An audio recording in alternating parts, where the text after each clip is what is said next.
तब दास बनकर रहना पड़ेगा उसको। और तुम्हारी पुत्र वधू जो है दासी बनकर रहेगी सारा जीवन। इसलिए राम को मत बिठाओ, बिठाना है तो भरत को बिठाओ, अपने बेटा को बिठाओ।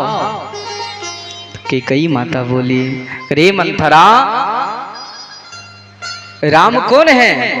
तुम्हें लग रहा हो कि राम कौशल्या के बेटा है, लेकिन राम तो मेरा बेटा है, मेरा बेटा है राम। और चाहे भरत बैठे राजगद्दी पर या राम बैठे, दोनों हमारे पुत्र हैं। और भरत से तो ज्यादा कैकेयी मैया राम से प्रेम करते थे महाराज, स्नेह करते थे, ये नहीं? क्यों? एक दिन, और राम भी बहुत प्रेम करते थे कैकेयी मैया से। एक दिन का बात है महाराज, राम जी सो ही नहीं रहे हैं। क्यों? क्योंकि राम जी हमेशा कैकेयी मैया के पास ही सोते थे। एक दिन मां कौशल्या बोली कि आज मैं राम को अपने पास सुलाऊंगा, चाहे कुछ भी हो जाए। तो महाराज कौशल्या मैया गोद में लेकर और राम जी को सुलाने लगे, लेकिन राम सो ही नहीं रहे हैं, राम सो ही नहीं रहे हैं। मां कौशल्या पूछी कि राम क्यों नहीं सो रहे हो, तुम सोओ यहां पर। तो राम रोते हुए राम जी बोले कि मां, हमारी आदत कैकेयी मैया के साथ सोने में हो गई है, इसलिए यहाँ पर तो नींद ही नहीं आ रही है। आप क्यों नहीं कैकेयी मैया के पास हमें सुला दें?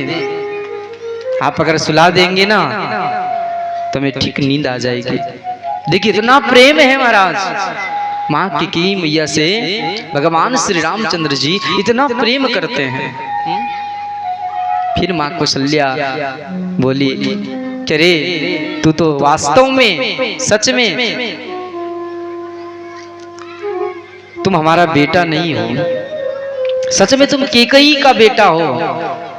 अरे कैकेयी माँ के जब रूम गए महाराज तो कैकेयी मैया भी सोई नहीं है, इधर उधर घूम रही है। क्यों? उनको भी राम के बिना नींद नहीं आ रही है महाराज। कौशल्या मैया पूछी, कैकेयी तुम अभी तक सोई नहीं? तो कैकेयी मैया बोल रही है, अरे नींद ही नहीं आ रही है बहन, कितना मैं सोने का प्रयास किया हूं लेकिन नींद ही नहीं आ रही है। क्योंकि आदत हो गई है ना नित्य प्रतिदिन राम को अपने पास सुलाने के लिए, इसलिए राम के बिना हमें नींद ही नहीं आ रही है महाराज। अब मंथरा अपना खूब दिमाग लगा रही है, लेकिन महाराज मंथरा जो है कैकेयी मैया का मति को फेर नहीं पाई। जब फेर नहीं पाई तो सभी देवता विचार किए, और भगवान श्री रामचंद्र जी का भी इच्छा था कि मैं वनवास जाऊं। क्यों? क्योंकि वन में भी बहुत सारा राक्षस है महाराज, और माँ कैकेयी का वचनों का पूरा भी करना है हमें। तो सारे देवता मां सरस्वती के पास आए और सरस्वती मैया से प्रार्थना करने लगे कि मैया आप जाओ और कैकेयी मैया का मति को फेर दो, और कैकेयी मैया के जिह्वा में विराजमान हो जाओ और उन्हें याद दिलाओ, क्योंकि एक कार्य जो है कैकेयी मैया ही कर सकती है। अच्छा कैकेयी मैया क्यों कर सकती है महाराज? संभासुर संग्राम में जब युद्ध हो रहा था तो संभासुर बहुत बड़े राक्षस थे महाराज, और इनका आयु जो है ये राजा दशरथ जी महाराज के हाथों से लिखा हुआ था।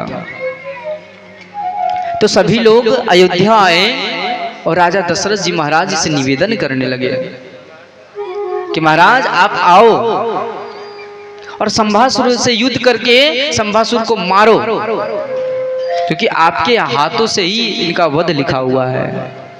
तो राजा दशरथ जी महाराज युद्ध करने के लिए आए और संभासुर से युद्ध करने लगे महाराज। जब संभासुर से युद्ध करने लगे महाराज तो संभासुर एक बाण मारा तो रथ की पहिया में लगी जाकर तो रथ की पहिया खुल गई महाराज और रथ गिर गया। और जब रथ गिर गया महाराज तो राजा दशरथ जी महाराज ऊपर से गिर रहे हैं। और जब गिर रहे हैं महाराज तो उस युद्ध में महाराज जटायु भी गए थे। देखिए ध्यान दीजिएगा, बड़ा गूढ़ प्रसंग है नहीं, और समझिएगा। जटायु जी महाराज भी गए थे और जटायु जी महाराज सोचे मन में कि बताओ अगर राजा दशरथ जी महाराज आकाश से नीचे गिर जाएंगे पृथ्वी पर तो इनका मृत्यु हो जाएगा, और अगर इनका मृत्यु हो जाए तो संभ्रासुर को कौन मारेगा। इसलिए जटायु जी महाराज अपनी गति को तेज किए महाराज, और तेज करके राजा दशरथ जी महाराज को अपने पीठ में थाम लिए महाराज, थाम लिए। जब थाम लिए तो राजा दशरथ जी महाराज बहुत प्रसन्न हुए, और प्रसन्न हुए बोले जटायु क्या चाहिए तुम्हें, बोलो मांगो, क्या मांगते हो, मैं तुम्हें सब कुछ देने के लिए तैयार हूं। तो जटायु जी महाराज बोले कि सब कुछ दोगे, बोले हाँ सब कुछ दे देंगे। बोल देना है तो सुनो राजा, जो तुम्हारे बड़ा पुत्र होगा ना, जो तुम्हारे घर में जो बड़े बड़े पुत्र होगा वो तुम्हें हमें दान दे देना है, क्या तुम दे सकते हो।